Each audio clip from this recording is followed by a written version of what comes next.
संभल में बुलडोजर का प्रहार, ऐतिहासिक कारवा सराय से हटाए गए अवैध कब्जे। उत्तर प्रदेश में अवैध कब्जों पर बाबा का बुलडोजर रुकने का नाम नहीं ले रहा।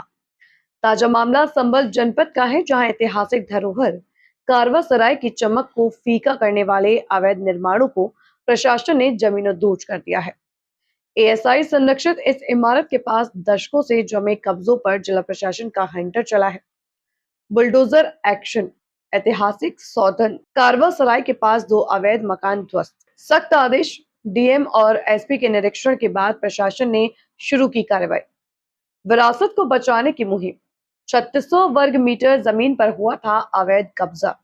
अल्टीमेटम, 8 दिन के भीतर खुद मकान हटाने की चेतावनी, वरना चलेगा बुलडोजर। संभल के सौधन स्थित ऐतिहासिक कारवा सराय अब अपने असली स्वरूप में वापस लौटेगी।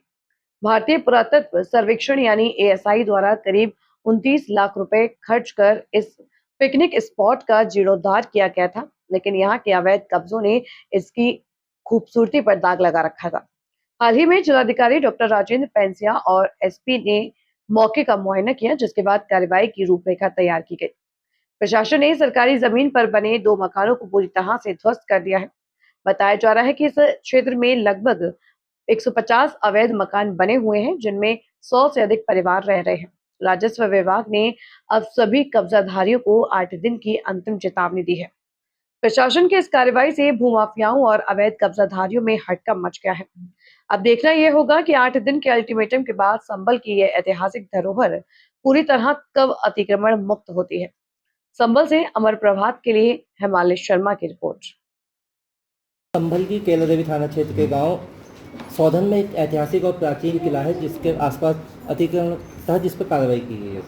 तहसील संभल के सौधन गांव में लगभग 400 वर्ष प्राचीन एक किला है, जिसका प्रवेश द्वार है, जिसको कारवां प्रवेश द्वार कहा जाता है। जिसका जो फ्रंट है उस पर मैंने और कप्तान साहब ने और हमारी पूरी टीम ने, और बाद में हमने एएसआई को भी बुलाया था, हम सब ने गत वर्ष 5 जनवरी को भ्रमण किया था। उसके बाद जून 2025 से उसका पुनरुद्धार शुरू हुआ था, और इस वर्ष फरवरी 2026 में जो मुख्य द्वार है कारवां प्रवेश द्वार का, वह तैयार हो गया है। एएसआई ने लगभग 29 लाख की लागत से उसे तैयार किया है। उस समय हमने उसके आसपास जो अस्थायी अतिक्रमण था वो हटवाया था।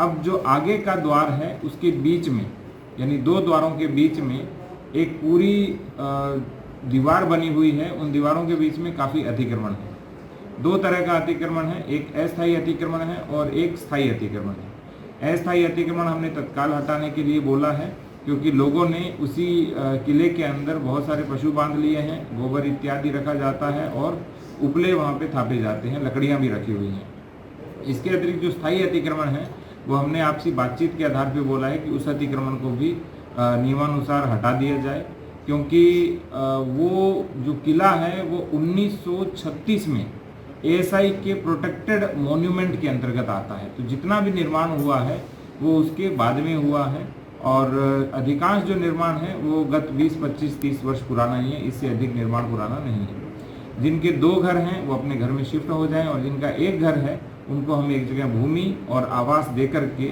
उसके बाद उनको शिफ्ट करेंगे। इस तरह से जो पूरा किला है वो पुनः जो 400 वर्ष पहले जो ऐतिहासिक स्मृति थी उसकी पुनः याद दिलाएगा। इसके साथ साथ पर्यटकों के आकर्षण का केंद्र भी बनेगा। सर, टोटल कितनी जगह होगी वो 3600 वर्ग मीटर कुल भूमि है। सर, कुछ मकानों पर बुलडोजर भी चल रहा था। देखिए, अभी अस्थायी अतिक्रमण है वो हटा रहे हैं। लोगों ने सहमति दी है कि हम अपने आप उस अतिक्रमण को हटाएंगे।